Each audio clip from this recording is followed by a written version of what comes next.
Hey everybody, this week on Up Your Alley, we got a good one for you this week. First of all, Jake talks about the new remaster of Elder Scrolls 4 Oblivion that Shoutout dropped this week.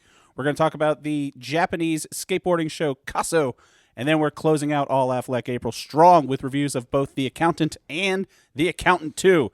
Jake, anything to add before we get started? Accountant 2 just dropped today. Yes, it did. Caught it ASAP. Oh, I can't wait to talk about it. Hold on.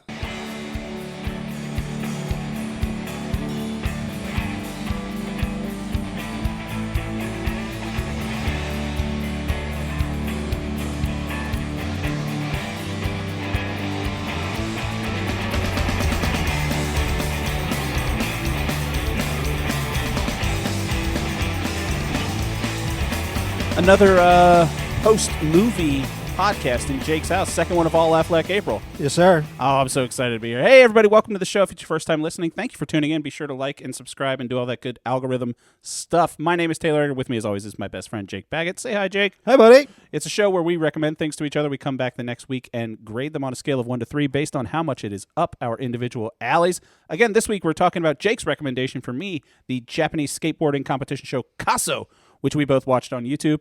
And it is the fourth and final week of All Affleck April, and we're going out with a banger of a review. I made Jake watch the original Accountant from 8 years ago, and it is currently Thursday afternoon, but we just came out of an early showing of The Accountant 2, which is in theaters right now. So we're going to talk about that with a spoiler-free review of The Accountant 2, but a spoilery review of The Accountant. Jake, how you been, bud? Hey, ain't no complaints, buddy. You just were zoned out the whole time I was just doing I'm this trying shit, to find out the thing that I'm going to recommend you. His name is Ben Affleck. I have it. Oh, yeah? We're doing All Affleck May, buddy. Oh, good. Let's just keep it rolling. We just turned into a Ben Affleck podcast. That'd be fantastic by me. No, I got what I want to but give you. I just can't remember the name. I'm sorry. That comes later. Yeah. So, big news that came. You kind of called this last week where you said there were rumors about Elder Scroll remaster of Oblivion. And then the trailer came out, or there was news of a trailer that was going to be on Tuesday. And I texted you over the weekend. I'm like, hey, they said there's going to be a trailer for this. You were kind of right. Yeah. And you said, I bet they're going to drop the whole game. Yeah. And I was like, no, they probably wouldn't do that. And I didn't think so either. I watched the movie, or the trailer, and then the whole game's, they're like, it's available today. Yeah. So, Uh-huh.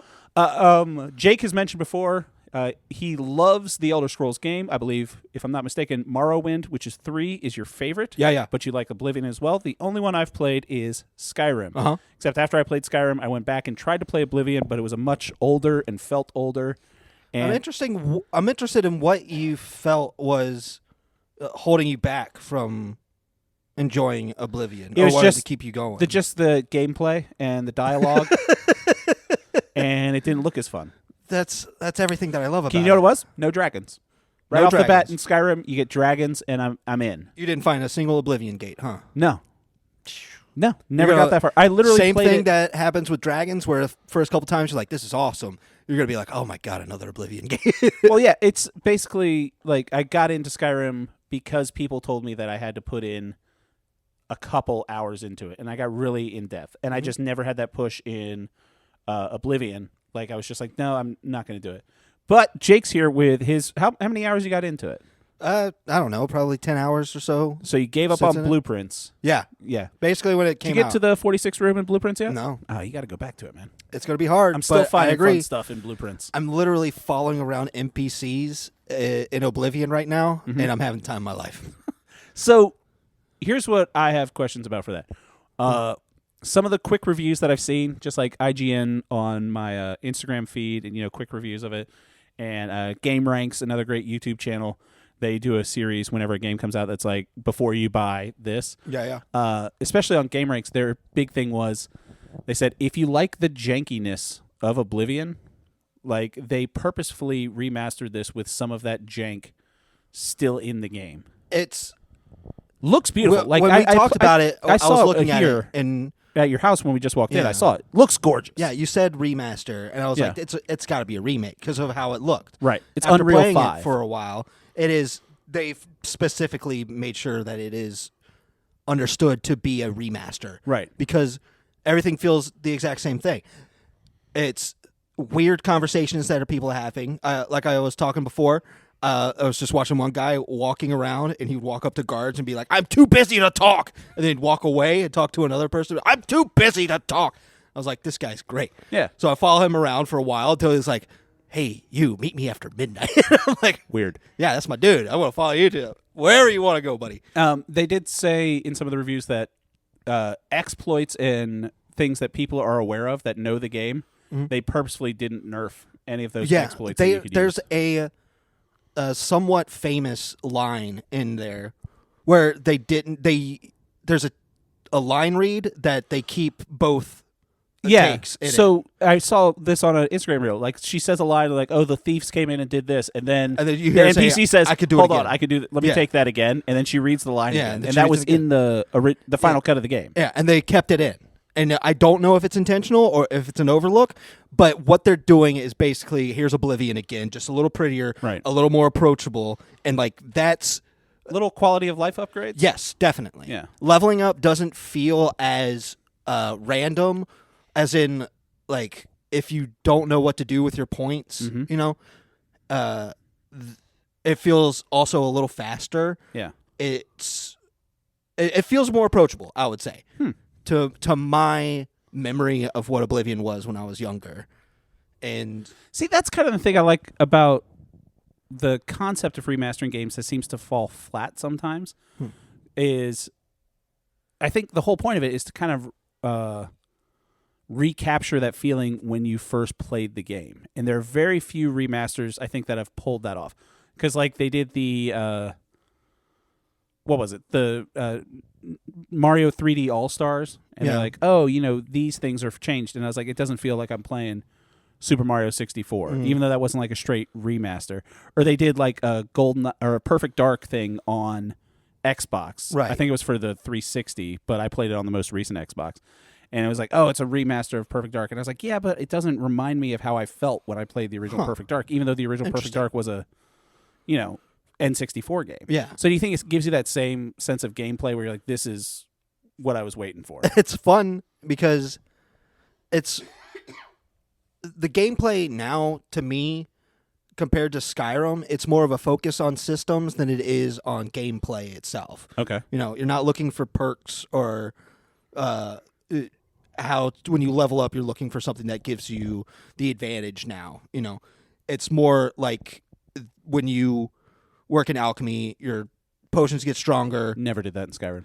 Well, it's pretty damn fun to do it in Oblivion. Yeah. But it's more, it feels like you're just like different teams worked on different systems and how it all interacts in one gigantic game. But so far into it, you're feeling this is something you're going to put some time into. Absolutely. I'm going back into it just like I did with old Oblivion. There's a magic system in Oblivion that I'm pretty sure they didn't mess with at all, where you can make your own spell.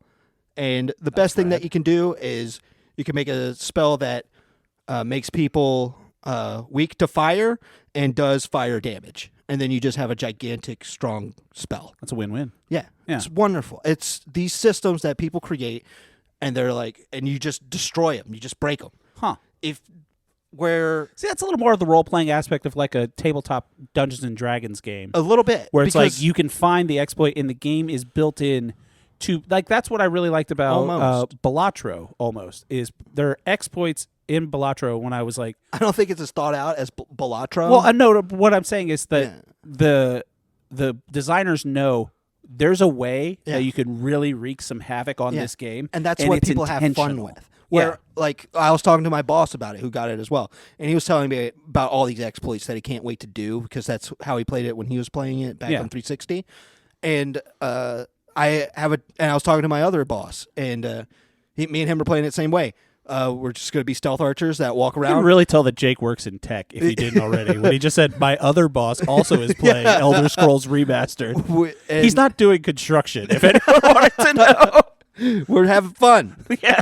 It's fine to be around your No, people. it's just it's a funny niche. But like we want to role play. You Yeah. know, we want to create a character that would get involved in the things in this quest and the story because the story is really cool. Yeah. The story is much better than Skyrim's in my opinion. It's just way more interesting. Skyrim was kind of straightforward. It's like you're the Dragonborn, you got to kill this dragon. And this one, it's.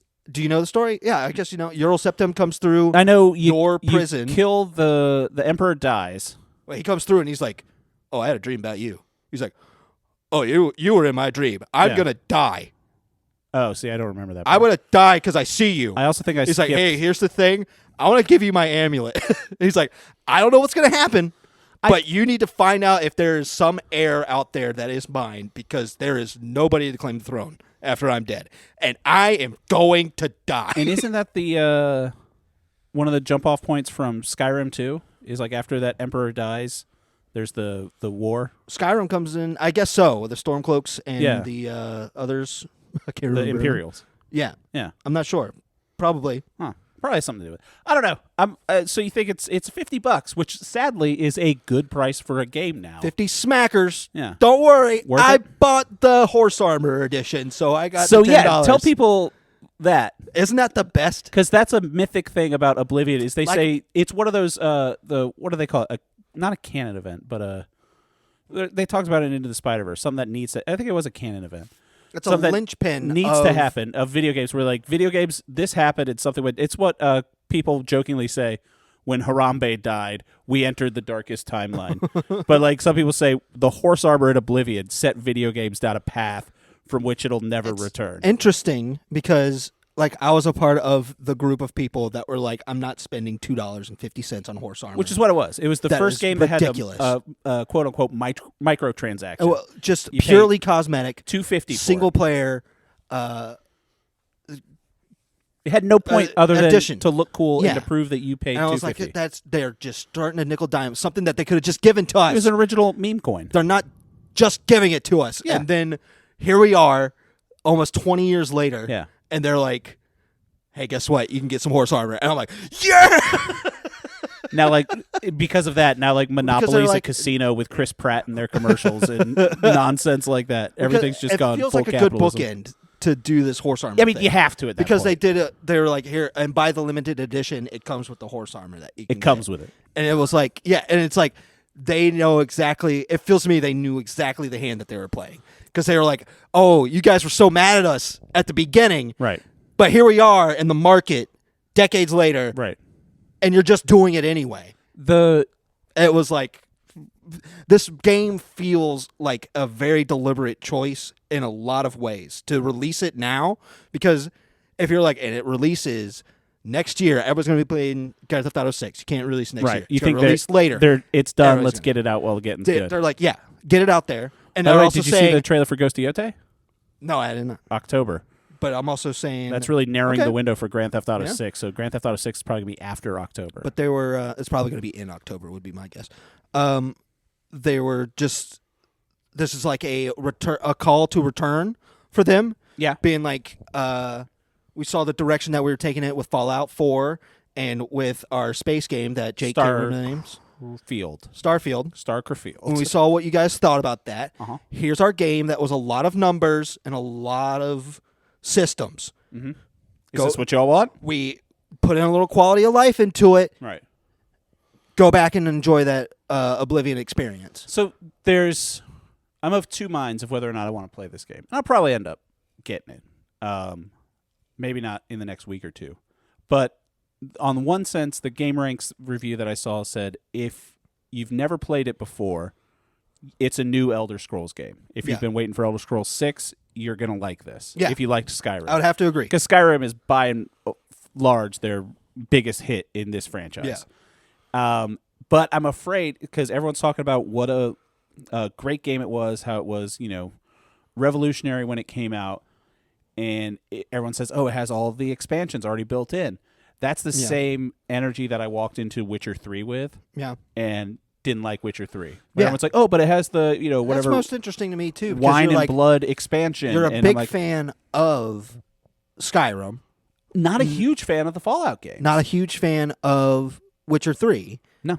And it's just, I don't know what the approach is in this game. Buddy, that if would I get you knew what into would it. grab me Yeah, in right? games, Mhm. I would love to be able to diagnose it. That's why I would say if you like Skyrim, I would say you would like this game. Yeah. It does have that, to me, where the Skyrim was like, you're the Dragonborn, follow this to start Dragonborning. Because some people say Skyrim was them trying to appeal to a wider audience. This is what I would say too. Yeah. Where it was like, well, they shaved a lot of the complexity off so that it would appeal to a larger audience, Yeah. right?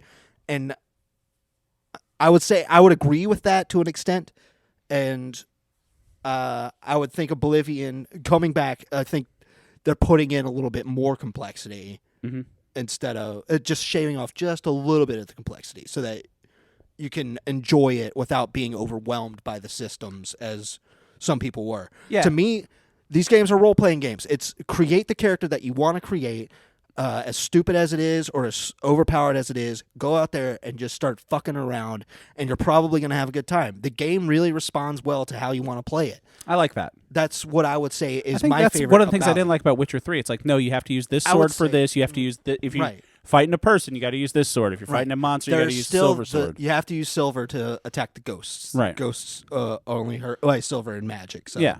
you got to learn that. I understand, But like The it's- Witcher, you're at a strong there's- disadvantage if you whatever. I don't need to bitch There's a about The game Witcher that's like again. adventure around every corner type of thing. Where one of my favorites is you go to a place that's a tavern that's on a boat. You buy like a riverboat casino. like a boat where the guy was like, "Hey, it was It's a bar now. derelict. I bought it. I gutted it, made it a bar That's the and dream. an inn." That's every It's like one's dream. Yeah, and it's like cheapest place to stay tonight. So $10. you're saying there's Margaritaville in Oblivion? You take it, you buy it, you sleep on the boat, you wake up, you're in the middle of the ocean. And you're like, what the fuck. hell is going on? And it's like, yeah. People commandeered the ship, put it out in the sea because the guy was like, I know the location of the Golden Galleon. Oh shit! And they're like, oh, you're going to tell us where that's at. And then you can join the thieves and find the Golden Galleon, or you can do what I did, and I killed all the thieves. And the guy was like, there's no Golden Galleon. I made it up. I just wanted people to come here. Business is terrible. I was like, thank you so much for saving my life. All right. I'll take you right back. So just, I'll give it some time. I think you would enjoy it. Yeah. I really wish this is one like Baldur's Gate or Cyberpunk that they gave you like a 2-hour free trial. Maybe they will. I'm sure it's going to decrease in price. Yeah, You know, because I don't even think they're making physical copies of it. I don't know. Yeah, I'm sure they will do some type of special edition type thing. for sure. But I think you'll enjoy it. Okay. And I would say don't feel overwhelmed by all the choices. Go with your gut. you've been hitting it with video game Rex as of late. I'm still playing Blueprints. Yeah. Yeah. I've dropped blueprints I to love- play Oblivion. I love Blueprints because it's some things like I'll have like I had some calls that I was on Tuesday, and then like I was like, oh, I got like 45 minutes between my next call, and I was like, oh shit, I'm gonna play Blueprints real quick, and it just kind of like slots in that time frame. I'm like, I'm gonna do a couple runs through the house real quick. And it's just a cute ass game. Blueprints rules, yeah, and you can get a kettle. And I told Jake, you can pet a dog. There's a dog. Got my letter from my deceased great uncle, and I was like, that is the most sweetest It's pretty sweet. way to sign off. It'd be like, this is why I gave you the house. This is what I expect of you. And Here's my coffin. here's my dead body. Don't touch it. Don't you touch it. Don't even look if I'm wearing clothes. Because I am. So yeah, okay. Well, I'll get into it. If you had to guess, Yeah. how do you think this is going to compare to the upcoming remaster of Metal Gear Solid 3? This is much better. You think so? All right. Because You're just calling that right now. Metal Gear Solid 3, I don't know how you improve it other than quote-unquote graphics. That's fair. You know? Valid point. This game, that's why I'm like crazy about the Mass Effect remasters. You get all 3 games in one package, and they quality of life the hell out of the first game. No, I never played through the Legendary Edition of Mass Effect. Maybe I need to go back and do that. It meant a lot to me as somebody who played 1 the most and thought 2 was my favorite. I went through, played the remaster of 1, and I was like, oh, That's yeah, what you're talking Mass about? Effect 1 is the best one. Story-wise, it does not compare. That story is so good. Yeah. And now that it's not as frustrating to play as it originally was, it was a blast. Yes, I played 2 because I think after you and I lived together, you told me to play 2. Yeah. And I remember that. Because 1 was only on Xbox originally, and I was a PlayStation boy. Yeah. And then I played 2 and I played 3, and then they released 1 for PlayStation. Then I went back and played 1, 2, and 3 and had like whatever. We don't need to talk about Mass Effect. So let's talk about Jake's recommendation for me Yeah, first. KASSO. Yeah.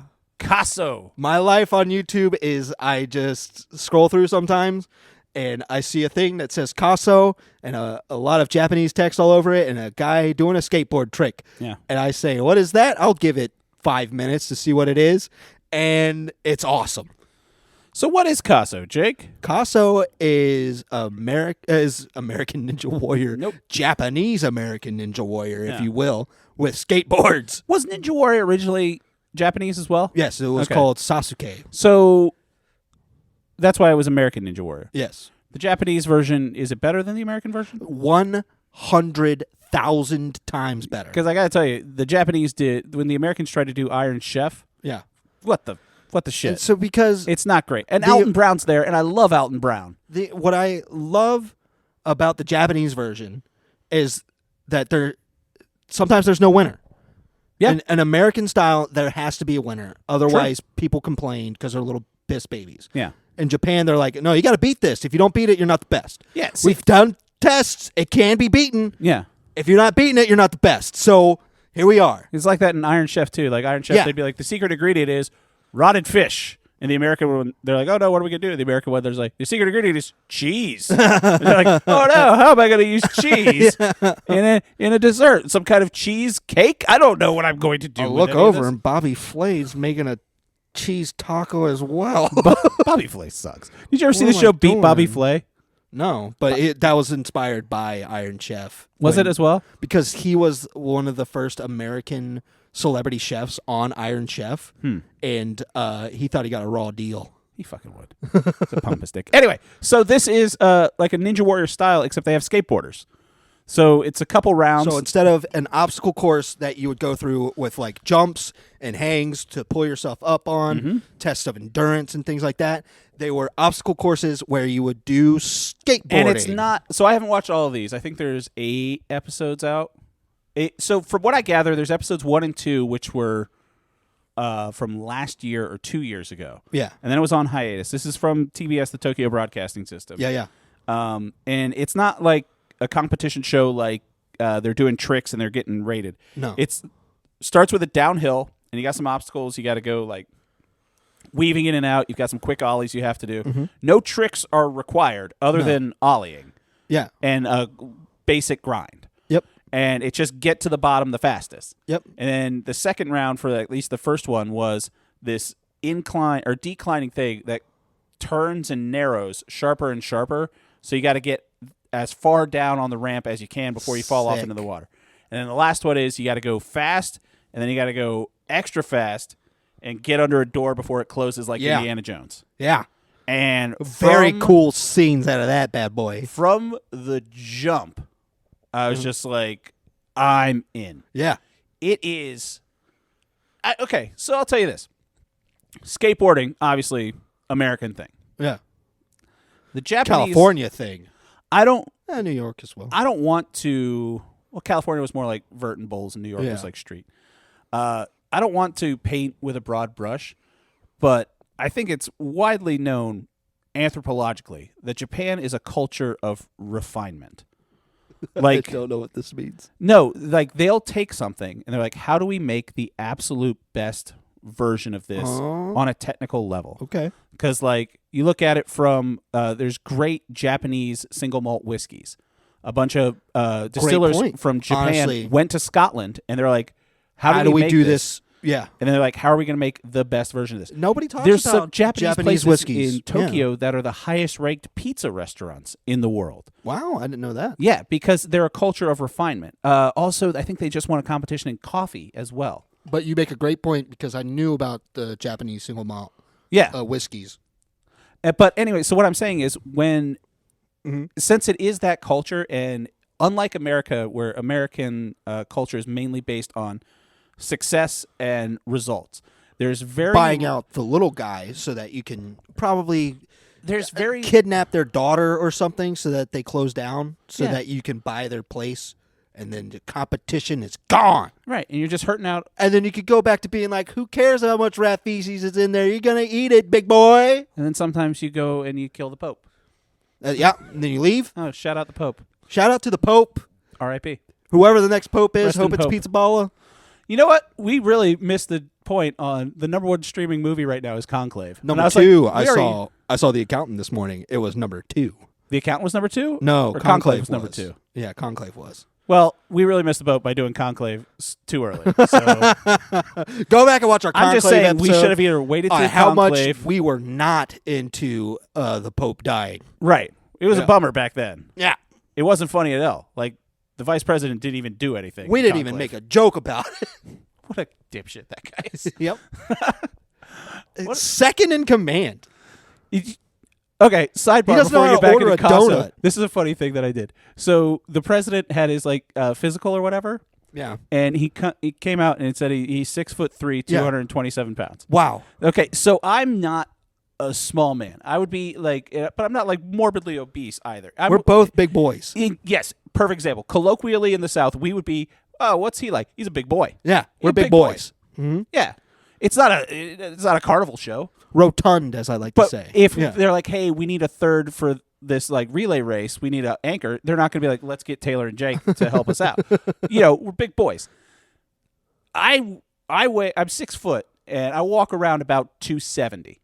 So I'm like, okay, there's no way that guy weighs 50 pounds less than I do. No. There's no way. No. Unless he's just a bag of bones, but he's not because we can see way he's him. that tall. So, and then I was thinking, well, speaking of the account, Ben Affleck is 6'4". Yeah, right? And Ben Affleck looks great. But I was like, is it just me? Is my preconceived notion of what body height to weight looks like, is that way off? No. So I went on to ChatGPT and I typed in, hey, if I give you a height and weight, can you tell me a famous celebrity that's that height and weight? Why would you have to? You clarified it to ChatGPT first? Right. So I'm like, Dear Chat, did you type it out like this? No, Dear no. ChatGPT. I just said, hey, I have a request of you. Would you be like I'm in the Civil War? Like I'm sorry. my dearest AI robot. I really don't want to bother you right now. If you but have I have time. a request. One final request. But regardless, so it's like, yes, I can do that. So I said 6 foot 270. Yeah. I want to see like who's a famous person that's 6 foot 270, and how does that compare to the president, and how does that compare to me? You know, the first person it gave me for 6 foot 270 was Tom Kenny. no, James Gandolfini. And I was like, perfect. Yeah. I'm like, yes, We got James Gandolfini. If you were built. like, whose famous physique do you have? I'm like, I have the physique of a 50-year-old mob boss with crippling anxiety who's only ever seen eating pasta and deli meats. I'm like, that's the kind of build I have. That is spot on. Yeah. And the president weighs 50 pounds less He's than a- Tony Soprano? He's Come a on. James Gandolfini size. Come man. on. Yeah. Come on. He's our size. Nothing against Gandolfini. Tony Soprano was Absolutely great. not. But he's not walking around going, I am 6'3", and Yeah. 2 and lean. Exactly. He's a lean 6'3". Gandolfini was Gandolfini. Yeah. Also, in that same group as He well. looks great, by the way. I love James Gandolfini. He looked great. Yeah. R.I.P. Like R.I.P. the Pope. Like Just the Pope. I was just about to. Also good Catholic boy. Also in that group was Cedric the Entertainer. I'll take that. Yeah. And WWE star Bam Bam Bigelow. Bam Bam Bigelow. I'll take it. Everybody remembers him. Yeah, sure, why not? Anyway, back to KASSO. I remember So Bam the Bam Japanese in this culture have taken not only competition TV shows, but they knocked that out of the park a while ago when they started doing Ninja Warrior and Extreme Elimination Challenge. And even go back to Takeshi's Castle is what it was called. Do you remember there was an SNL skit with Chris Farley where he was on a Japanese game show? No. And he was an American guy, and like Mike Myers was the host. And the whole thing was, it was in Japanese, except Chris Farley didn't speak Japanese. So he's like, what is happening? Yeah, that sounds familiar. Yeah. Like that level of cartoonishness when we think of a Japanese game show. Yeah. This has that aspect on it. But it's also really good, hyper-competitive skateboarders. Yeah. And they're all kids, probably in their 20s, some are in their teens. Some of them are as young as 14. Yeah, and they're saying, like, this is what we do, and they're really, really good at it. Yeah. It's not done for laughs. I figure if they tried to do this in America, it would be like the same thing as Extreme Elimination Challenge, where they have like some wacky guy being like, oh, it looks like he fell off his board over there, blah, blah, whatever the hell nonsense. Yeah. It wouldn't have the thing. I will say this. In the third episode, some Americans come over because they've seen it, and they're just like, I want Oh, they to were scouted. do this. Absolutely. Yeah. That's what I would say. It's like when They were asked to come over here because they're all from California. right. Yeah. It's like when one of the guys whose name I forget, and I apologize, but he came. He said, "I saw this on YouTube and said I wanted to do it." It's like when Jason Mantzoukas said he wanted to be on Taskmaster. Yeah, like he's just like, I saw this foreign thing, and I want to be a part of it. Yeah, and it's just so good, and the level of the spirit of competition is fantastic. Like they're all rooting for each other. My biggest thing that I love about it is, you see somebody trying it, and they're all rooting for them to succeed. Right. In one episode, in America, we try and break their kneecaps to make sure that the elimination that any type of competition is eliminated. It's all Mr. Beast. Like, I'm going to lie to you, and then I'm going to steal $600,000 from you. Yes. And then you're going to feel bad, and then Mr. Beast is going to stand there awkwardly, like, "Oh, I didn't know." Yeah.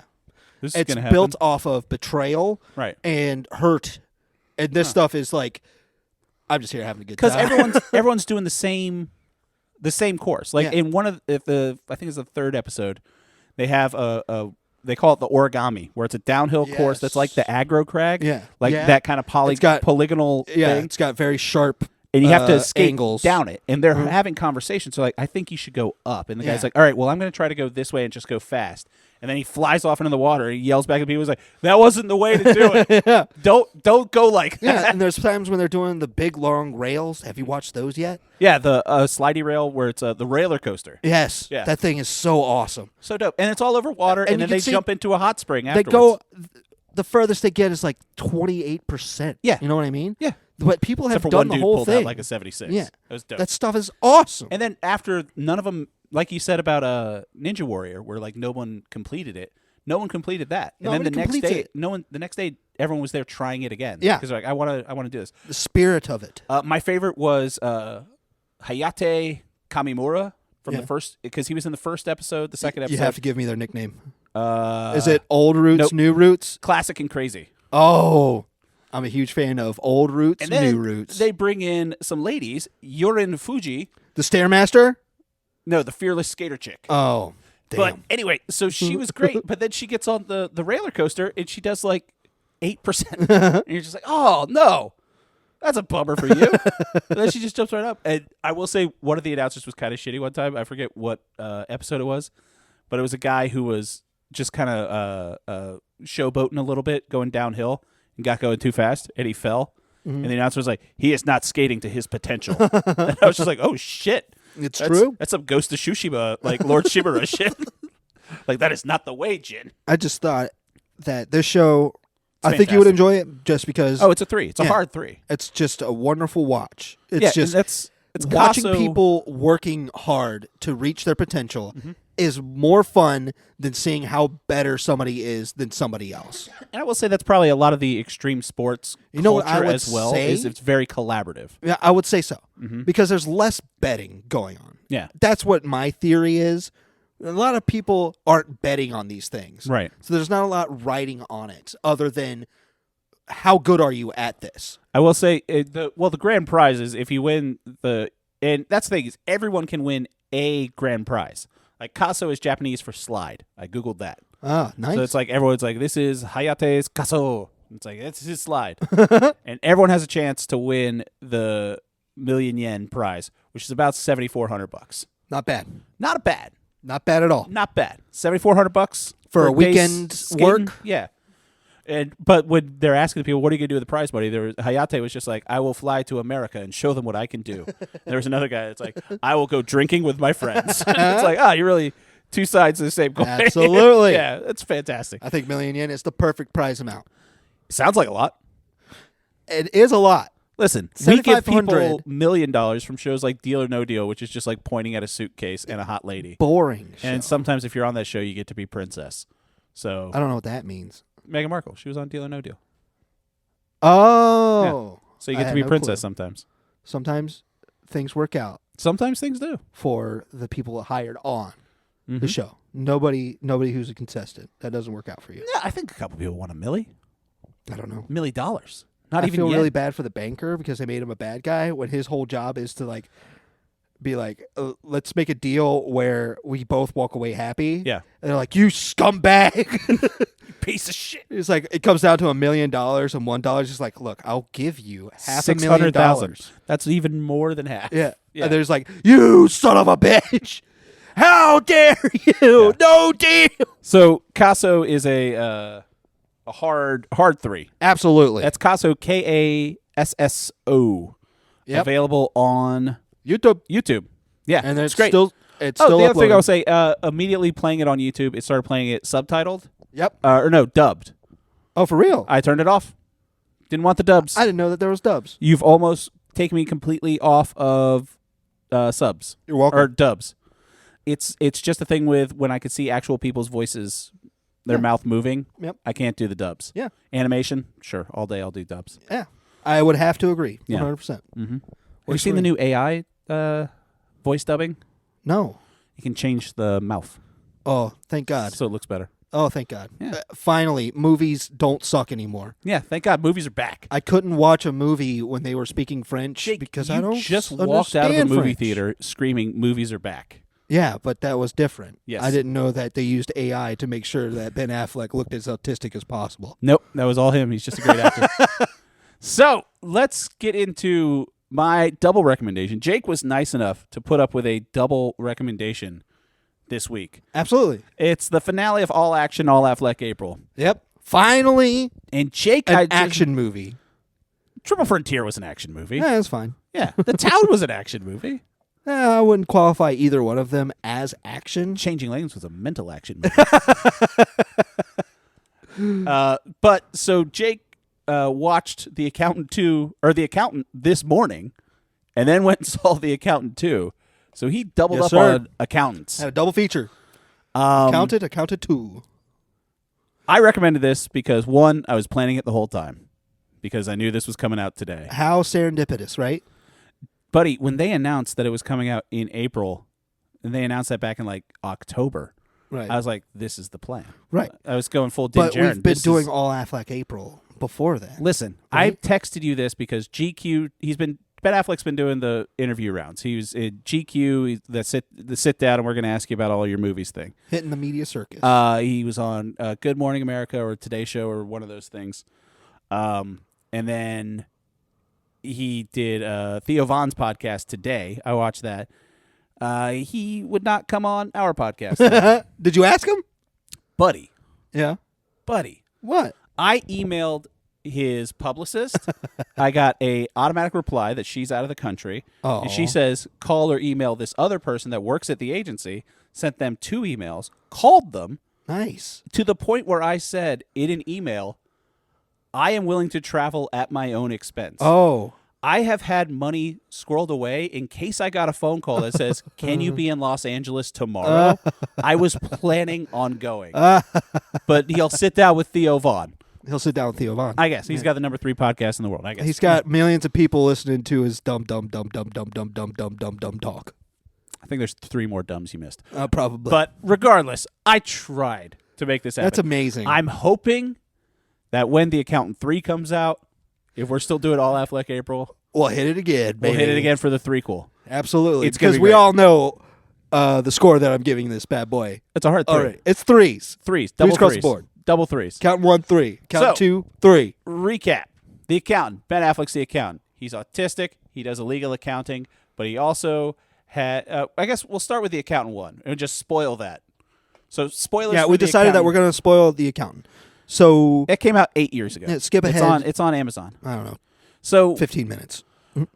The Accountant 1, But watch it, by the way. Just watch it. outstanding movie. It's worth it. So there is a twist in this that's kind of spoiled by the trailer. And Jake, you had thoughts of this. We were sitting at Bar Louie. I said there is the twist in Accountant 1 where John Bernthal is like the antagonist in that. And then in the trailers for Accountant 2, you find out John Bernthal is Ben Affleck's brother. Yes. Because it says in the trailers, like, oh, his brother's here. Right. And I was like, I feel like that might have spoiled it for you because I watched this movie not knowing that John Bernthal was his So brother. Yeah, and where the movie starts, right, is it goes to Ben Affleck's character when he's a kid, and they're at a special school for special Autistic kids, little boys and girls, and he's sitting there solving a puzzle that's upside down. And they're talking about him being like he's high functioning, but he needs special attention. I was hoping to take him for the summer. And then it just cuts to another kid that's just sitting there watching him, right? Yeah. And you're like, okay, that's his brother. And then you get into grown-up Ben Affleck. He's doing his job. They're finding out more about him. And then it cuts to John Barenthal and what he's up to. And I'm like, that's his brother. Killing people. Yeah. I'm like, that's his brother. Right. You're not going to be introduced to another guy like that. Yeah, it doesn't spell it out, but I think that At no point does the movie do the... when I first saw oh this, my gosh, that's my brother. Right. It does a good job of understanding that. You're going to understand that. you get it. I mean, These two are getting it when they they're show more them they being interact with trained each other. by their crazy dad. Yes. At one point, they're in Jakarta, and their dad's just paying a guy to beat him up, so they learn how to fight. Very funny. Yeah, Very funny. it's all stuff. very funny. It's what you did last week was compared to The Beekeeper, I said this was Ben Affleck's Beekeeper, and in a way I can understand. which is an incredible movie. We both love Beekeeper. Mm-hmm. This movie, it feels like if it wasn't Ben Affleck, this movie wouldn't have been as good. This is where I'm giving Ben Affleck his credence. He Giving him his deserves flowers a little bit. Yes, he deserves this. Yeah. Because he puts something into this performance Yeah. that's why you hire Ben Affleck for this position. Because I think, and no disrespect to Statham, but we talked about this briefly as well off mic. Statham is great in Beekeeper. Statham's great in The Meg. Statham's great in whatever Fast and Furiouses he was in. Statham's great in Crank. Yeah. In Lock, Stock. He's great in all those things. But he's Jason Statham in every movie. And that's where we differ, where I think Ben Affleck did such a good job in The Accountant, Right. that I think Jason Statham is probably a fantastic actor as well. No. I think he is, but I think that to have this character specifically, since the crux of this character is that he's autistic, he's really smart, he's hyper focused on what he has He's to high do. functioning. High as they function, say. yeah. But he's hyper focused, and he needs that thing. Just subtle cues like not making eye contact or like slight shrugs it's and everything still- like that. Yeah. No. What I'm saying is, Go ahead. if you're not a great actor, this could come off like that fake Ben Stiller movie in Tropic Thunder, Simple Jack. Yeah. Like there's a chance if you're not a it's- good enough actor, this could have been Simple Jack. It's still cinema autism. You know what I mean? Yeah. Where but it's not Rain Man. But it's also, the way I would compare it is when you're watching a play, you have to, the actors have to have more embellished emotions so that everybody can see it and understand it. Right. You have to sell these things. And that's what you have to do with a performance when you're doing something like highlighting the autism of somebody. Right. When that's a part of the character that is the focus of the movie. The thing that Ben Affleck did was put care into what he was portraying. You can tell that he definitely, and he said in interviews that this was one of his favorite characters to play. One, because it's really against type for him, not the actiony parts, but the really soft-spoken, But just careful and because we talked about this in Changing Lanes, we talked about this in The Town, we talked about this in Triple Frontier, and in other things that he's been in. He thrives with the big speech, with the outburst of rage, and this you can't have He's that. a big Everything presence. he's even shooting people in the head and like doing awesome little like close quarters combat with people, but he still has to rein it in emotionally, otherwise it doesn't fit the character. Yeah. Like he can't you remember in Daredevil when he kicks Kingpin and then he just starts screaming? He can't do that as Christian Wolf the Accountant.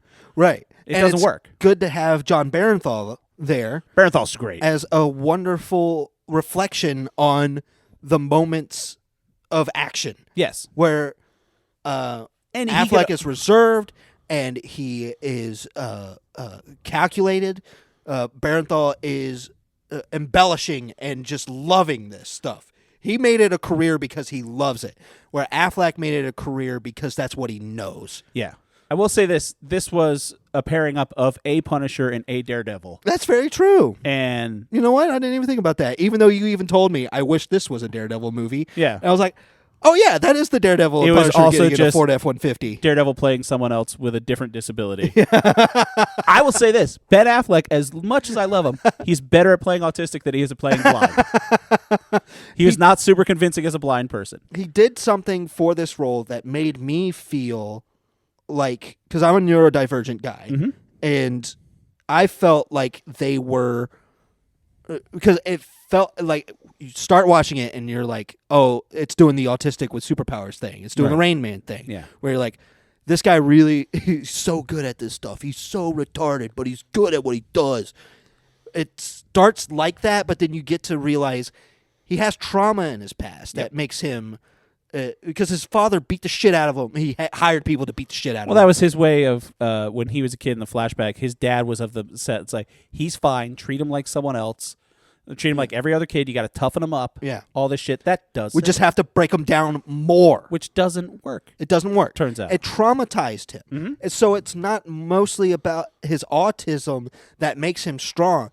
It's his history. Right. And there's a great line in the first movie where they go back to that school that... Special Center for Autistic Kids. Yeah. And they're talking to the head guy of it. Director. And he says, people with autism are just like everybody else. We just have a problem reaching communication, whether it's communicating with them or them communicating with us. Right. And once we break down that barrier, that's when we find out that we are very similar to each other. Right. And I was like, this is how you approach a subject very well. And then they're also like, this is an action movie, baby. Yeah. It's going to get a little silly. It's so very silly. In the first one, the whole crux of it is Ben Affleck gets hired to look at the books. He has this not man in a chair, but he's got a Barbara Gordon Oracle type that's this British accent. Woman in the chair. Yeah, well, Barbara Gordon is Oracle. Yeah. Batman had that. She was telling him, like, hey, you need to take a break. You need to go. Here's a easy job for you. So he has to uncook the books at this tech company. Yep, you don't have to med go tech anywhere. company. You don't have John to help because Lithgow. he's the illegal accountant. He Right. goes and he cooks the books for drugs. Yeah, and like weapons. basically a Pablo Escobar would call him and be like, someone's stealing money from me. Yeah. Figure out who's stealing money from me so I can go and kill them. And you realize he's doing it because he's good at it. Right. Not because he's like, I love doing bad stuff. No, it's just he really functions in what you were talking about before. It's like knowing how to communicate. He's like, I'm good at this. This is a way I can make a living and function, however illegal it may be, function in this world. Then he goes to prison and he meets up with Jeffrey Tambor. Yeah. And Jeffrey Tambor's like, I'm going to teach you how to do this illegally. Yes. He's like, you make so much money doing this. Yeah. But don't do what I did. You get caught. Yeah. And then Keep moving. The whole thing is you find out Jeffrey Tambor gets killed, and Ben Affleck goes and finds the mafia people that tortured and killed him. Jeffrey Tambor. And he just goes on a fucking tear that we never really see. No. The actual murder. We see him walking in through on security surveillance camera from the treasure. Okay. Yes. Sidebar. We've even run out touch about the finance part of this fucking movie. J.K. Simmons is the deputy director of the Treasury Department. Here's my theory on this. Is that there is such little faith in the government anymore. Kyle Kinane had a good bit about this where he talks about that the last 10 years have ruined the genre of movies where, oh no, the president's been kidnapped. Like now people just be like, the president's been kidnapped. He's like, well, yeah, man, people are upset. There's been so little respect for big government institutions anymore. Hell yeah. It can't just be like, well, he's helping the CIA because everyone's going to be like, fuck the CIA. Yeah. It's like he's helping the FBI. Job. It's like, oh, really? The people that did Waco? You're going to help them? It's like he's helping the Treasury Department. You're like, Alexander Hamilton? All right, we're in. Well, they're doing that, and they're like, hey, our hands are tied with a lot of stuff. He's like, that's because you're a little bitch, and I'm going to do it. Exactly. So he's helping J.K. Simmons as the deputy director of the Treasury Department. And he finds out J.K. Simmons runs in after he kills all those mafia people, and he sees J.K. Simmons, and he's like, great. Are you a good guy? Essentially, and he's like, no, I have a kid. No, because he's like, are you? Job. It's like, what is your job? He's like, we're at the Treasury. He's like, are you good? And he's like, no. He's like, please, I have a kid. He's like, are you a good dad? He's like, I am a good dad. Yeah. He's like, I'm bad at work and I'm a bad man, but I'm a good dad. The one thing that I didn't fail is my children. Yeah. I'm like, wow. So Ben, what a good scene. So Ben becomes the accountant for him, and he's essentially hate to do this again and bring up Blacklist. But it's kind of what James Spader's Red Reddington does in The Blacklist, where he's like, I'm going to give you the really bad people so you can go and hunt them down. Yes, that's what he does a lot. Blacklist available on He's Netflix. working with the bad people in accounting style. But if they go off the rails, he's like, I'm going to call you If they in. go off his moral code that he has, he's like, I gotcha. Ben Affleck would make He would make a great Batman. Oh, wait, he did. Hold on. They tried that. He's more of like a justice. The problem like is a character like with a strong moral code, like a Matt Murdock or something like that. he'd make a great Punisher. But yeah, so the first movie ends with them finding out that John Lithgow's a bad guy. John Lithgow hires John Barenthal to protect him because John Lithgow has been doing bad. He's been doing bad, breaking bad. And Ben Affleck found that in the books. And he was like, I was hoping he wouldn't find that. You have to kill him. Ben Affleck rolls up. John Barenthal sees him. He's like, that's my fucking brother. That's my boy. Yeah. And then they have a wonderful scene where John Barenthal kills his own guy who's about to kill Ben Affleck. And he's like, look, I haven't seen you in years. I miss you. Don't you miss me? I'm your brother. You're so weird. I tried my best to be with you. Sorry doesn't cut it, you weird fuck. Yeah, spoiler, I talked last week that I was going to add drops, and I told Jake that I couldn't get a clean cut of it. And I just didn't have time, and plus we're doing the mobile recording, so I don't have my computer with me now. But there's a line where Ben Affleck tells John Barenthal he's funny, or he's sorry. He's like, I'm sorry. John Barenthal just yells, sorry doesn't cut it, you weird fuck. And that made me snort laugh. I was like, that's a great fucking line read. Something to say Barenthal's about great John in both of these Barenthal's movies. performance. When you meet him at the beginning, he's talking to another guy who's a very bad guy who's been like stealing money from companies, and he's talking to him, and the guy keeps interrupting him. He keeps interrupting him, and he said, John Barenthal is like, when you interrupt me like that, it makes me feel frustrated because it sounds like you don't want to hear what I have to say. It's a guy that's been in counseling. It's a guy. No, it's a guy who's had an autistic older brother. Yeah. Who's like, you're not understanding the social cues that I'm trying to tell you. Right. And he's like, so I'm explaining to you how I'm feeling because you're not picking it up. Right. And it's like, that's how you do just the subtlest of things Good to storytelling. make a character very interesting. Also, Anna Kendrick's in the first movie, but she doesn't show up in the second movie. Guess what?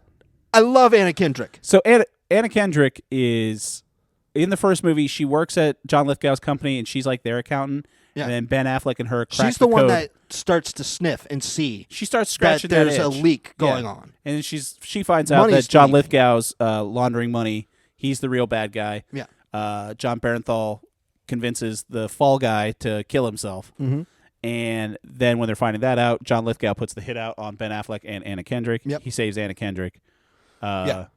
Throws a guy through her sink. And someone gets thrown through a urinal in this, too. A lot of broken porcelain. Always fun to see in an action movie. The way he smashes that dude's head through that sink at Anna Kendrick's apartment. Yes. I was like, I would die. That's something you've brought up as well. It was over the course of these movies you realized how big of a man Ben Affleck is. Yes. It started with Triple Frontier when I watched him, and I was like, that is a burly man. Right, because Charlie Hunnam and Pedro Pascal are no slouches themselves, but he's a big dude. He's a big. You know what? Dude. He should play like famous. We're big boys. He's a big dude. He should play like a really famous large, like government operative, like a Jack Reacher or something like that. I would watch a Jack Reacher. He was Jack Reacher. It was called The Sum of All Fears. Oh, he was? You dumb fuck. Sorry, doesn't cut it. You weird fuck. Watch The Sum of All Fears.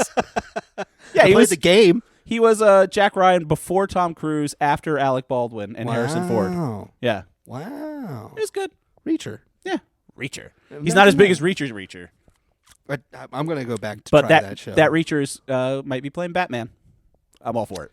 I'm all for it. Big giant Batman. Yeah. Regardless. Other things Ben Affleck should do. Where were we at in The Accountant? The end. Oh, no, we were talking about Anna Kendrick's. Yeah.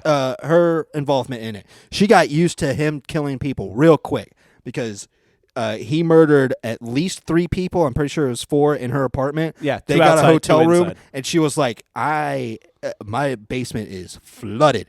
When he was just like, I killed bad people. And, I'm autistic. And she's like, on quick. She's like, I want some of that. Yeah. What I like good-looking is, dude. Oh, this is the thing that made me be like, maybe I'm very autistic. Was when she's out there already eating lunch, and then Ben Affleck comes out to eat lunch and sits down, and she's just like, where'd that dent come in your thermos? And you just see it in his eyes that he's like, I don't want to talk right now to anybody. That's my day in, day out. That's me, but I'm just a curmudgeon. Yeah. And it's not like I don't want to talk to you. It's just like this moment is not the fucking moment. Right. And it's like she just keeps pestering him. She's a very likable person. She is not. She's very likable in this movie. And just the ending. Let's talk about the ending real quick. Of Accountant 1? We killed, yes. Yeah. We killed John Lithgow. He's dead. Very unceremonial. Just shot in the The head. thing that we get now is that the brothers have reconciled their relationship. And I was like, this is wonderful. He left Anna Kendrick. Yes. She made advances. He gives her a Jackson Pollock, and he that's just not left. a sex thing. He didn't give her just Jackson Pollock. They had a conversation about art, and she was like, my dad likes that art with like the dogs. And she's like, it's so stupid. And he's like, I love that. Yeah. I love that painting. He's like, dogs have no reason to cheat Be at playing poker. Yeah. Yeah. I'm like, that's what art is, baby. That's so good. And they at the end of the movie, they cut to Anna Kendrick's apartment, and she's getting a package. Yeah. It's a big package. I was like, it's the Pollock. It's the original Pollock that he had in his Airstream that it's like... because he gets paid in gold and art to help launder the money. Absolutely. So he's got like a Rodin and a Jackson Pollock. So I'm like, it's going to be the Pollock. And then it opens up, and it's the Dogs Playing Playing Poker. And I'm like, this is the best thing I've ever My seen. initial thought was, I wonder how much the original Dogs Playing Poker goes for. Exactly. Is there original? Of course there is. Yeah. And I was like, this is the best. Like, this is how you do it. And then she sees in the corner that there's a little hole to it. Yeah. And so she just pokes at it and she pulls it, and the original Pollock is underneath Right. it. And I'm like, this is the best movie. And then we This is how you never do it. hear from her again. This is somebody who's saying, no, I've listened to you. Yeah. And he was like, and you thought that I didn't understand when I said that, when you said that, oh yeah, it's a fine painting. Right. It was like, no, the Pollock is a work of art. Right. Just like this is a work of art. But we both agree that the Pollock is what we care about. Exactly. I was like, ooh, Great movie. baby. So Accountant 1 gets a 3. It's a 3. Yeah. By all means, Would you say it's your watch that favorite movie you watched this April? This April, it's really hard because Changing Lanes was very, very good. Yeah. Very surprising how good. Just like The Accountant. That was your Phantoms pick. That was your Phantoms. That was your paycheck pick, where it's like, hey, this movie slipped under your radar, and you're really gonna like it. I would say so. I would normally say The put Accountant those is kind of like that too. No, because I knew you were gonna like that, but Okay. not because I'm talking about when we talked about Changing Lanes and Paycheck and Phantoms. That was kind of the doldrums of Affleck's career. Okay, yeah. I'm like, this area has some gems in there if you just you pan for some gold. Okay. Yes. Yeah. I would agree. Okay. Yeah. So, cut to today. This is a little jangling sound. It's not a video podcast, but what this is not only did Jake and I go see The Accountant, but as soon as we walked into the movie theater, we saw there were commemorative Accountant popcorn buckets and cups. Yeah, boy. And I was like, Jake, I'm getting one of those. And Jake said, I'm getting one too. Yeah. So now we both have giant things. And the guy behind the counter, and this is great, at 4 o'clock on a Thursday. It's not busy time for movies. Yeah. I believe this is the first said, showing. Yes, it is. Dude, I got us the earliest showing possible. That's amazing. I asked if we could get press screenings when I emailed his publicist that I never heard back from. Man, that's awesome. Right? Man, dude. What do I have to baller. do? I've done podcasts. End of list. No. I made a TikTok. No, but honestly, I did the math. 12% of this podcast is Ben Affleck content. That's why he doesn't want to get on We're here. more a podcast about Ben Affleck than we are a podcast about video games. He knows. And we talk about video games a lot. He knows that there's a non-zero chance that one of us is going to be like, so can we taste your blood? So He'll go on Theo Von because Theo Von's like, hey, you want to talk to 300 million people? Yeah. He's like, do you want to talk to you want 20 people? You want 2 guys to make you feel uncomfortable And for a me minute? being like, so when you get pushed in the face, does that hoit? Do you want some really intricate questions about the Yeah. making of Paycheck? Film you haven't Yeah. thought about in years? Yeah, what was it like working with Aaron Eckhart? Did you hate it? were you disappointed how they changed from the source material in Paycheck? When you read Paycheck, were you mad that it didn't scoop? Oh, you don't remember? I have a copy of Paycheck. I carry it around with me. We'll just read Paycheck to him. But after we got the popcorn buckets, then Jake comes over and he said, "Taylor," and I was like, "What?" Because I was already getting napkins and stuff. And we have keychains. Yeah. Of Ben Affleck's The guy who Airstream gave trailer. us the worker there, he was like, "Oh yeah, if people buy these things, they're also supposed to get this." I Yeah. forgot, and it's the Airstream that Christian Wolf famously has. Christian Wolf lives in. Yeah. That I was like, wow, Yeah. that's amazing. Yeah. It's We nice. It's aluminum. I'm pretty And sure also- we own 100% accountant merch that's been out there. For sure. Also, it's not the accountant 2. They have it the accountant squared. I'm like, nice. Ooh, Nice. that's Nice touch. a lot of accountant. Nice touch. I don't feel like you use that many squares in accounting. I don't think I don't think you use tax any. accounting is Really? exponential. Yeah, Hopefully not. I don't make enough money to use exponents but or scientific notation. again, we still haven't touched on the accounting part. They do fun things with numbers in this thing. Yeah. He does find things that are fishy in numbers. It's a little beautiful mindy. It's Yes. nice.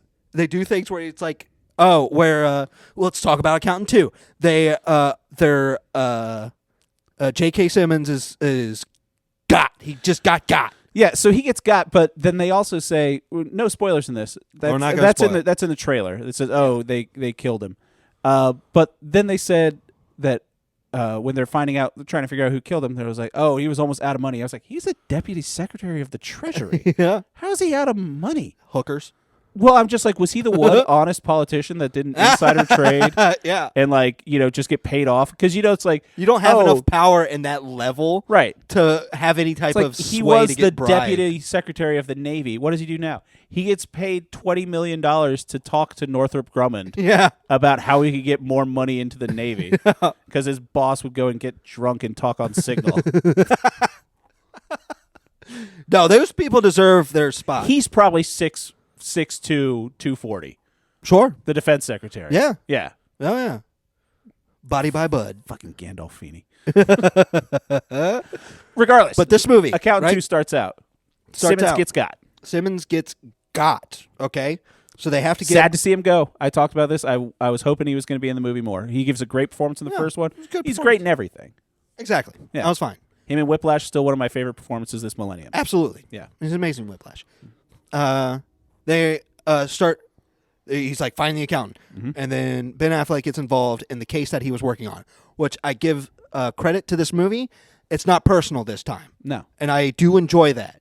And now we know his moral code. So now we could follow him while he's on his fun little adventures. Mhm.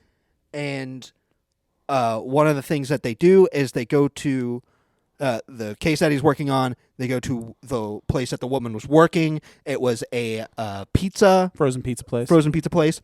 And he brings up, he's like, what's your number one seller? It's our large pizzas. He's like, yeah, you sell 1 million large pizzas. He's like, you sell 950,000 large pizza boxes.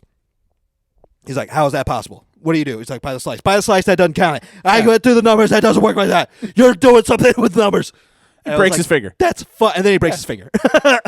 That's fun. I will say this. So we're not doing spoilers in this. We didn't talk about his woman in the chair's back in this. It turns out his woman in the chair Yes.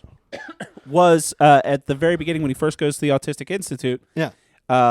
Finds out that she's talking through a voice thing because he finds a way when he gives the speech about you need to find a way to communicate with them. Yeah. She's a super genius, and Yeah. she's the one Well, controlling. she's she's stimming laundering a lot. all of his money. So she hits herself in the head. She's got her Well, headphones on, she's- everything like that. Yeah. Yeah. So she's like, She's nonverbal. She's nonverbal. High functioning nonverbal. yes. And then and then she finds a way to communicate, and it turns out that's who you want to When communicate she's talking with. to him, she calls him Dreamboat, which is just cute. Yeah. That's cute. Super cute. So she's back in this, Yes. which is the, Wonderful. The returning cast. Not only her, is she back, but baby, we got a team of neurodivergents on your side. he's got a whole spike. He's got a Without getting too Professor X, Charles Xavier's School for the Gifted, Yeah. working for him, hacking away. Yeah. That's this is the beekeeper stuff. It's embellishment to the point of hilarity. This one does go further, like the beekeeper did. Yes, where it's just like, no, this is like going to be a secret. It's agency. it's not just him and her. Right. It's the whole school. Right. That's in on it. Yeah. And it's like. Door slides open, and then everyone puts on their headphones. It's like, you take care of the streetlights. Something that we didn't talk about in the first movie is you have to be along for the ride. Yes. Once you're along for the ride. Oh, like anything. Yeah. Anything. What I'm saying is, if you're along the ride for the beekeeper, you're exactly. on with this. Exactly. Yeah. That's what I would say is the beekeeper accepting. That's another reason why I say it's Affleck's beekeeper. Yes. If you buy the premise, yeah, you're buying a ticket. Just stick with the ride. Mm-hmm. They're gonna say some silly stuff. Yeah. It's funny. And worth it. I'll say this: the second one, as a review, second one gets a 3 from me. Obviously, absolute I didn't see the second one going into this. I felt Yeah. strongly. Like I said, Affleck's been on a press tour. He said that he likes this movie. He wouldn't be out promoting it as hard as he did if he didn't like the movie. He said it's one of his favorite characters to play. He also said that this is a movie that he's really pushing for in cinemas because in the Theo Von interview, he talked about how this type of movie nowadays usually just gets pushed to streaming. Yeah. Triple Frontier, perfect example. Yeah. The First Accountant did a lot more numbers on streaming than it did in theaters. But I'm really happy we saw this in theaters. People that I'm talking to at work, yeah, they're going to theaters, man. For Accountant? No, for Sinners. Oh yeah, I do want to see. But they're Sinners. going to theaters. Yeah, they should. They're telling me, hey, Jake, because they know I watch movies. They know I watch fucked up movies. Yeah. And they're like, hey, I went and saw a movie. Yeah. I was like, oh my God, kids guys, are back. This is best. I really, with my popcorn bucket, I really wanted there to be a chicken jockey moment in The Accountant too. I don't know when it would have been. Yeah, what would it have been? I don't know. When he blows on his fingertips before he drums does on anything yeah. with it, we're like, yeah. Okay, so yeah, this movie gets a hard 3. This movie's a hard 3. I don't want to reveal anything about it. I will say I want people to go and see it. So the action is great. It's funnier than the first fun. one. The chemistry between Barenthal and Affleck, obviously we didn't get much of it in the first one. No.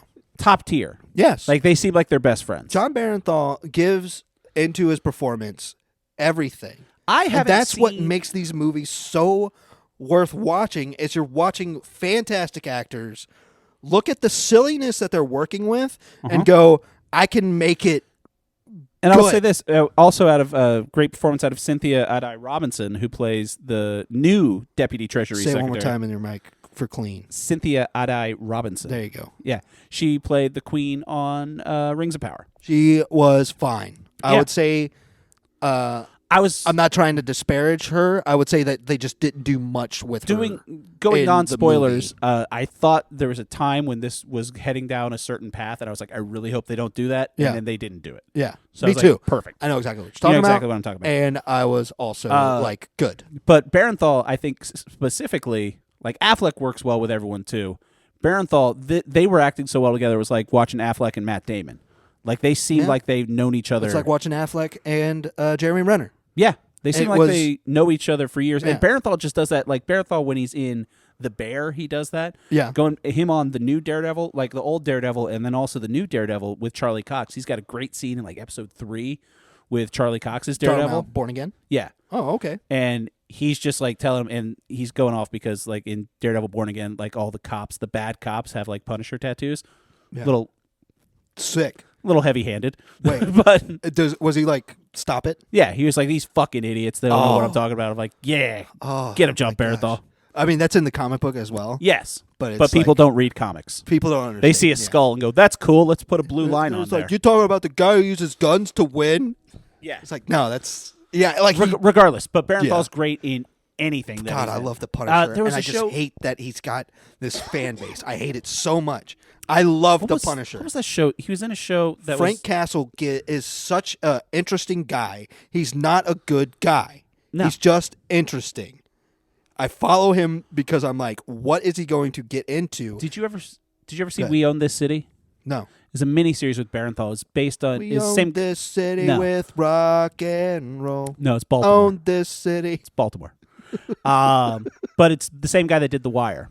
Oh. And he plays a crooked cop in that. He's great. And then also, underrated Barenthal performance was in Fury, with Brad Pitt and Shia LaBeouf. Haven't seen that. Yeah. You haven't seen that movie? No. Great World War II movie. Loved him in Wolf of Wall Street. Yeah, he's great in that too. Well, he's good in everything. I think the action's better in this. I will say, I wanted to talk to Jake about this. So there's an action scene. It's the climax, but how they get there is the spoiler. Obviously, you see in the trailer, and it's an action movie, there's going to be a big shootout at the end. Uh-huh. Big shootout at the end. It's Affleck and Barenthal going up against a squad of goons. And they're just... they don't say anything to each other. Yeah. They're just operating at a level where these are two guys that are, and even though it's a plot point, they haven't seen each other in 8 years. But it's just an instinctual thing, two people that are very good at the job. The closest thing I ever had, obviously I'm not a special forces dude, the closest thing I ever had about that was working in a kitchen in tight quarters with another chef who knows how you cook as well. And you're just kind of like spinning around and plating for each other, and you're just banging it out. Yeah. That kind of, the choreography in the gunplay, top shelf. Yeah. I think it's one of the best shooters I've seen in a while. Since there was more action in this is a bigger movie. I will say, if they get a sequel, so the first movie, I'm pitching this. For another movie? For Accountant 3. Uh-huh. If his publicist ever gets back to me. The first one was set in Chicago. Free. Second one's set in L.A. There's only one place you go for the Accountant 3. DC. New York, baby. Got to be in New York. Yeah. There's only one place, and it's New York. Well, if you do Chicago, L.A., and then you go to New York. You go to D.C. No, he's got to do like high-rise shit and everything like that. We got to do something close to the president, baby, especially now. They're assaulting the Treasury Department. Yeah. Oh, yeah, and he's front lines. That's never not funny to me. I'm sure there are good people at the Treasury Department that are doing great work. Yeah. It's like when you find out the Secret Service takes care of counterfeiting. You're like, why? This movie, they go to... I mean, there's crime scenes that they go to, and there's the U.S. Department of Treasury emblazoned on the back next to FBI. Right, yeah, they have the windbreakers. And you're like, I had no clue. Someone placed the order for the windbreakers. Like, all right, so we got the DEA ones, we got the ICE ones, we got the FBI. Obviously, you don't have CIA windbreakers because that would defeat the purpose. We're like, and so we need how many Treasury tactical windbreakers? Yeah. Like, really? About 3. 3 or 4? You got a medium? Like, I don't know. Yeah, it was just fun. I'm glad you liked it. I'm glad we've concluded All Affleck April. I had a great time with Any this closing month. thoughts on April? This was a good month. It was a good month. It was Triple Frontiers would probably be the most pushing it as far as I'm not a fan of Ben Affleck, and I still thought that movie was great. That was also the movie with the least Affleck. Yeah. And then... It was more of a Pedro Pascal and Oscar Isaac movie. We came out strong with Changing Lanes coming out of nowhere, being very, very good. Hit the gate fast with The Town, though, because that's Affleck starring and directing. What a very strong showing. Buddy, I put thought into this. Yeah, man. More than I should. And then, Saints be praised, we got ourselves a theater release. Affleck. And that was like amazing. Love to see it. You understand that this is your lineage now? Yeah. You understand that? I don't think I can stop. You're 50. When you're 50 years gone. Yeah. And they're like, I wonder what Great-grandpa did? Great-grandpa was like. Yeah. They'll have these recordings. Yeah. And they'll be like, that's a lot of Affleck. I hope not. It'd be like because I never met my dad's dad, but it would be really weird if like my kid's kids for some reason never meet me, and it's just like, so what was Granddad like? He's like, well, he's got a lot of handwritten letters about Charlie Chaplin, like just loves him. He just kept writing to him. He keeps talking about how much he hates Buster Keaton, and he tried to get in touch with Charlie Chaplin's publicist at some point, over and over again. Right, once a year, like clockwork, he reached out. Yeah. I don't know why he did it. Your granddad was a weird guy. If for some reason my grandchildren are listening to this, yeah. But, when you get back from the moon, find a way to watch Changing Lanes and tell me I'm wrong. We had fun. We did. This was fun. It was the We've got popcorn buckets and keychains this to prove it. podcast is we wanted to share our fixations with each other. Yeah. To just break it down because we avoided it from each other. We just enjoyed the things that we enjoyed with each other. Right. And now, this stuff, I feel closer to you. For sure. I appreciate Ben Affleck's output a lot more. We can just end the podcast. As the man, I appreciate the guy. Mm-hmm. And it's good to see him in this interview. I said it to Jake off mic. He seems like he's doing well. He went through a bit of a rough patch. Seems like he's doing well. I was not a fan of Ben Affleck, and now watching more of his movies, I'm like, I get it. Yeah. He's honestly committed to his craft. Yeah. And it's admirable how much he's achieved. Yeah. He's great. One of the best. Yeah. One of the best in the business. Absolutely. Hands I'd down. have to agree. That's been a fantastic April. Thank you to everybody who stuck around with us. If you want to get in touch with us, you can email us to upyouralleypod@gmail.com. Thanks to our buddy's brother Bill for letting us use their song for the theme song. You can check them out at Bandcamp or brotherbill.bandcamp.com. Let's find out what we're going to talk about next week. It's going to be May, so it's not going to be fun. It's going to be a horrible month. Back to the old grind. So buddy. since there's no suspense, I'll tell you what I'm going to make you watch first. Okay. Because I think about 5 hours ago I told Jake I forgot what I was going to have you watch. I forgot to plan something for you. Hey. I've had this whole month planned out. Put a lot into it, man. I've literally not thought about a recommendation for you. It happens. Don't worry. I do it almost every day. I bought you Andor, but I don't want to even though episodes 1, 2, and 3 of Andor are out, they're great. Yeah. Show's good. Show's good. Yeah. Show's so good. I wouldn't. I should watch But it. Yeah. a movie that I wanted to talk about during Oscar season didn't get the awards nominations I think it was going for, but it's out on streaming right now. It is on Netflix, and I believe it's on Amazon as well. It's definitely on Amazon, but I think it's for free on Netflix. Oh, hold on. Oh, I see. I can't do it. I'm still in the IMDb for The Accountant 2. What? You forgot the name of it? No. I wanted to see the director to make sure I got the director. It's Jason Reitman. I was going to say Ivan Reitman. Oh. Jason Reitman film, Saturday Night. Shot in real time about the first performance of Saturday Night Live. Saturday Night Live is something we haven't really gone too much into. I love a piece like this that's kind of a behind-the-scenes look. Yeah. It's getting good reviews, or it got good reviews. Okay. I'm interested in your take on it. Okay. So I'm not. It's not something that I would want to watch. It's an easy breeze to watch. I like Jason Reitman, though. I keep wanting to say Ivan Reitman, but that's his dad. But so this is set the day of the premiere of the first episode of Saturday Night Live. All right. Jason Reitman also did one of my favorite movies, Thank You for Smoking. Yeah, I do like that movie. Juno, he did the newer Ghostbusters. Okay. Good. I like Jason Reitman. Okay. So give it a shot. Absolutely. Jake's going to watch Saturday Night. Jake, what am I getting from you? You're getting something old, buddy. Not that old. The first episode of Saturday Night Live. We're going to watch Saturday Night. It's a movie. Yeah. An album Okay. from Feist. Remember Feist? 1, 2, 3, 4. Tell me Feist? that I like you more. Yeah. In fact, that very album, buddy, you're going to be listening to The Reminder. Really? Yeah. That's you know what happened to me? What? I was listening to that song 1, 2, 3, 4. This is back in 2006, I want to say. And I was like, I hate that song 1, 2, 3, 4. Yeah. And then It was an iPod commercial. That's why it bugged me. caught the song I Feel It All off idea. of it. And I was like, oh, this song is beautiful. This song is incredible. I'll check it out. And then I bought the album, and I was like, this whole album is great. Oh. The reason I bring it up is because there's a cover of her song Sea Lion in The Accountant 2 at the beginning. Oh, really? That whole scene of J.K. Simmons at the bar is set to the song Sea Lion. Huh. Yeah.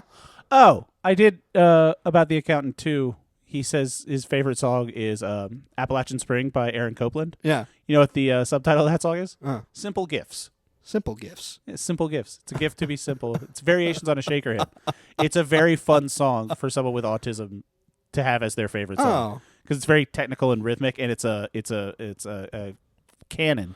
So it all blends back together really well. Awesome. And it's variations on a shaker hymn. I also like that Enter Sandman is his second favorite song. Right. It's a bit of a milieu for his favorite music. So yeah, I'm gonna listen to the Feist album called The Reminder. The Reminder. Jake's gonna watch Saturday Night. Thank you everybody for listening. Happy All Affleck April, everybody. Go see The Accountant 2. Go see The Accountant 2. And if you do, tell Ben Affleck that we told you about. We're looking for him. All right. Jake, thanks for everything. Love you, bud. Love you, buddy. Bye.